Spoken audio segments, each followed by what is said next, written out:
Hello, everyone, and welcome to the first short English podcast on the channel, an opportunity for you to learn new English vocabulary, grammar, and practice your listening skills and speaking skills by repeating words and phrases after me.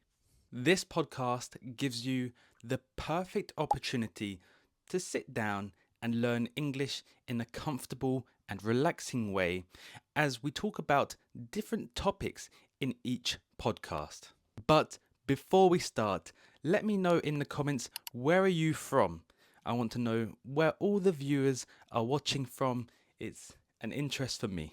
When I ask English learners why they are learning English, there is always one particular answer that they give. They want to live and work or study in an English speaking country, whether that's the United Kingdom, Ireland, Australia, New Zealand, Canada, or the United States. They want to live in a country where they can use English to communicate with people for better job prospects and better opportunities that they may not have at home, or just for the experience of living in these countries to improve their language before they return home to their own countries. And this gave me an idea for today's topic. Let's talk about living abroad. I have experienced living abroad, and I want to share that information with you about what it's like and how it can relate to your own experience if you have any of living abroad, and how that can apply to your English language and how to improve. And there are so many positive things that can come out of living in another country, whether it's English speaking or not. You can learn a new culture because obviously we know language isn't everything. You could move to the United Kingdom and speak English really well. However, you may still have misunderstandings with people or poor communication because of a lack of cultural knowledge. So living in another country gives you another opportunity to not just learn the language, but also learn the culture and the behavior of people and what life is really like in those countries. Also, living in another country allows you to step out of your comfort zone, experience life that you might not have done if you were quite shy or like living in your own circle of things that you're comfortable with. Living in another country allows you to expose yourself to uncomfortable situations and learn to develop as a person, to learn new life skills, adaptability, being able to overcome challenges that you may not face if you were just living in your own country where you understand the culture, the rules, and the language. However, for all the positive and amazing aspects of living in another country, there are plenty of challenges. One of the major ones being the feeling of being homesick away from friends and family, especially if you don't adapt very quickly to the lifestyle, the culture, and the language of the country that you're living in now, and also without having a routine to keep your mind and body busy. You often start thinking about your home and the people that you left behind for this opportunity of living in a new place. And I understand that fully because I have experienced living abroad, which we will talk about in a second, but I also have traveled for the past year around the world, being in Australia, Asia, and Latin America for almost a year, and being without family. And I have young family members, my nephews and nieces, and you start to feel more homesick when they are at a young age and you miss them growing. And when you return home, they are bigger, they are talking, they are running around, and you miss all of that development by being away from home. So that is one huge challenge and sacrifice, but as long as you are comfortable with it and you keep yourself busy, you don't mind. You really don't mind. Another challenge of living abroad also links to one of the positives. Of course, if you learn the language and the culture, you can have the most amazing experience and really have a close bond with the country that you're living in. But there are also many examples of people who have moved to another country for a better life, but have been there for 10 years or even 20 or 30 years and are still unable to speak the language. And that really, really hinders you and your chances of meeting new people and more opportunities, networking with other people. Could you imagine in your home country being able to start a business, have plenty of ideas that you can pitch to other people, but you move to another country and you have all these ideas, but you have no one to share them with?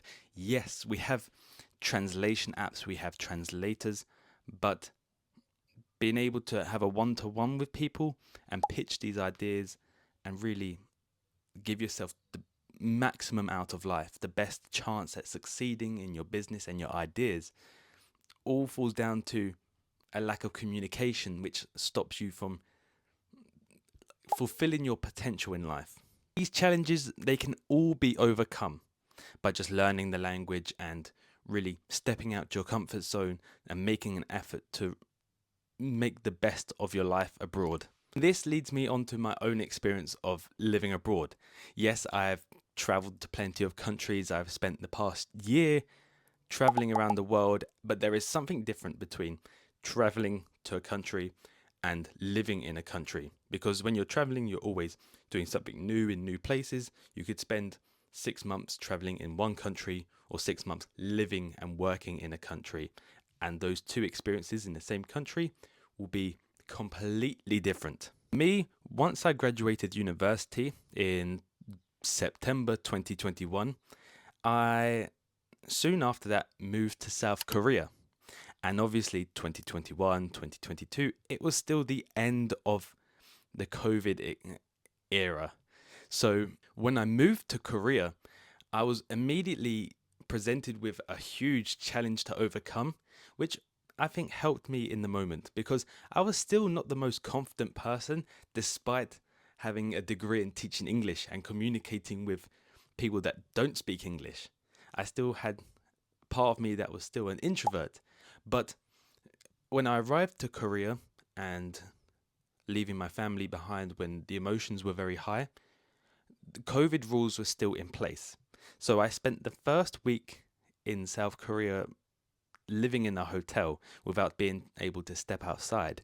I was in Seoul, just looking out the window, which allowed me to really take everything in and process the life I was about to begin, but it didn't let me have the freedom to really explore and dive into the deep end straight away. I had to wait, and then after the week was done, I still had no time to explore. I had to immediately get the train from Seoul to Busan to have a meeting with the education office and discuss where I was going to begin my teaching, and that led me to the small town of Samcheonpo in the Gyeongsamnam-do province of Korea. Lived in a very small town in Korea, from moving from London, a city with almost 10 million people, to then go to a small Korean town. Because when I tell people I lived in Korea, they often think Seoul, Busan. But no, I lived in a very small town, 100,000 people, on the south coast, away from all the big cities, a lot of farming. So you can imagine that was really diving into a completely new culture and experience. But again, one of those opportunities that allowed me to adapt very quickly. One thing that really helped me in Korea was as soon as I found out where I was going to live and work, I had to start work the next day, which allowed me to adapt my lifestyle and begin a new routine immediately. So the next day I go into work and the teachers show me around, and immediately I have to talk to the students. Luckily, fortunately for me, my life in Korea was very easy because education in Korea is very, very strict and important for the student and the family. So the behavior of the children was immaculate. They were all well behaved. They all listened to me and gave me plenty of respect, which made my life easier and just allowed me to enjoy my work. But honestly, there were no big differences or culture shocks between living in South Korea and living in the UK, besides the language and the food. The the people were really kind, despite my lack of Korean. Um, I studied Chinese at university. In hindsight, Korean would have been the better choice because I lived there. But when I was studying at university, I wasn't thinking about moving to Korea. I had more opportunities to go to China, but because of COVID, China was not an option. So I arrived in Korea with no knowledge of the language, having to learn it from scratch. But fortunately, the people were very kind. So even though my Korean was terrible, and it still is, they were still kind enough to help me, and I always felt comfortable with the different people that I met along the way, whether they were young or old.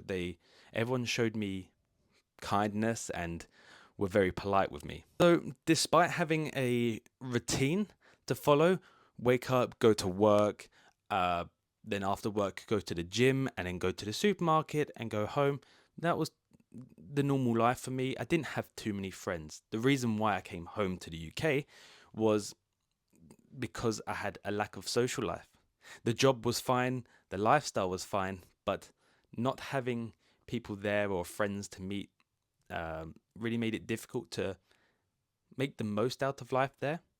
1 year in Korea, and I didn't visit Jeju. There were many cities that I didn't visit. Also, because the town I was living in, the transport system wasn't the best. It was just a bus to some of the major cities, and that was it. Even I had challenges to face, the lack of social life being the main one and the reason for me to come home to the UK. And also, you notice certain things that you don't think about before you move to the country, but when you are there, you understand the challenges that you face in certain situations. For example, banking in Korea. When I had a trip to New Zealand from Korea, I was hoping to get currency from New Zealand, but getting foreign currency in Korea is not as easy as getting it in the UK. In the UK, you can order it from certain exchange bureaus or get it online. However, in Korea, I went to the bank.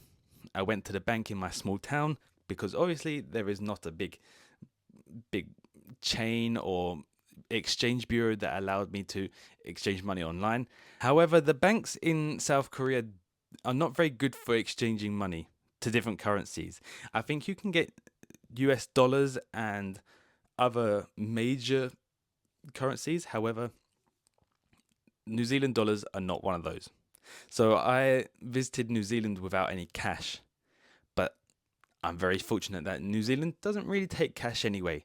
Card is the preferred payment there, so it made my life easier. But even going to the bank is very difficult, and banks are only open during work time. So you couldn't go to the bank unless you took the day off work or pretended to be sick, which I had to do.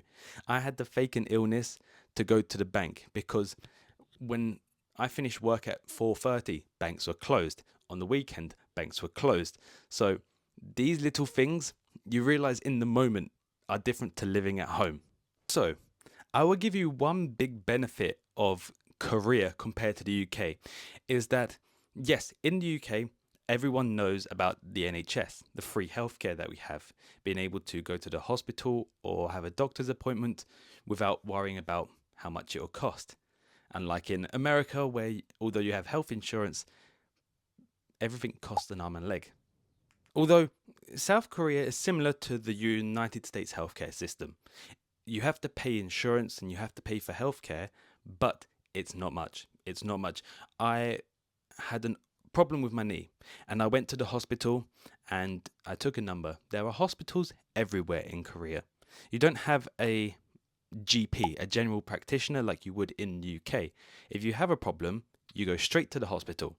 And I had a problem with my knee, and I was immediately seen by the doctor, and this cost me no more than $5. The hospital appointment cost me $5, and a week's worth of medication, 4 different types of medication for a week, also cost me $5.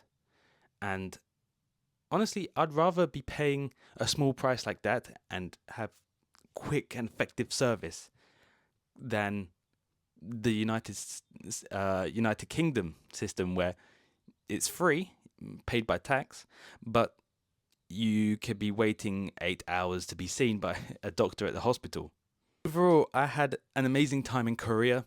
Not much changed between the beginning and the end of my time in Korea. I was there for 1 year, so from March 2022 to March 2023. And during that time, I was just working, going to the gym, eating a lot of food. But I always feel connected to Korea now. And I think it's the same for anyone who lives abroad. You feel a connection to that country even when you leave. You have a lot of memories that you wouldn't have when you just travel to a country. You feel a deeper connection to the country, and yeah, you feel a bond. This leads me to the final question of this podcast. Would I live abroad again? And I would say yes. I would love to be able to live abroad again, with a more sociable life. That's the main thing I want out of living in another country. I want to be able to communicate better, learn the language at a better level, and be able to make more friends and have a more sociable life than I did in Korea. There are some countries I would love to move to. For example, teaching English online. I can go anywhere almost. And there are countries I'd love to live in because of the culture. Japan, for example. But there are also countries that I would love to live in because of previous trips. And I know that I'd be very comfortable there. The first one being Brazil. I would love to be able to live in Brazil, teach English, because it's a country I know you can easily meet people. The Brazilians are some of the friendliest people. I say they are the easiest people to make friends with. When I was traveling in South America, when people told me they were going to Brazil next, I told them immediately, you're going to make friends with everyone. You could talk to one person and immediately they will add you on Instagram or WhatsApp, and you have a friend that you can talk to whether you're in the country or not. Every Brazilian is a loyal friend, I think. But that brings us to the end of this podcast, this short podcast. If you're still here, thank you very much for listening. I hope you have been able to learn some new vocabulary from this lesson, and also repeat after me with some things and improve your listening and speaking skills. I plan to upload a new podcast every single week for people, different levels. 1 week maybe for complete beginners in a very slow podcast, but other weeks they can be at this level, low intermediate, but also for advanced learners, upper intermediate and C1 level. But before we finish, I have a question for you that you can answer in the comments. Would you live abroad? Would you like to live abroad? Are you learning English so that you can live abroad? And if so, which country would you like to live in? Which city would you like to live in? And why? Please let me know in the comments. For now, have a wonderful day or wonderful night wherever you are in the world. Goodbye.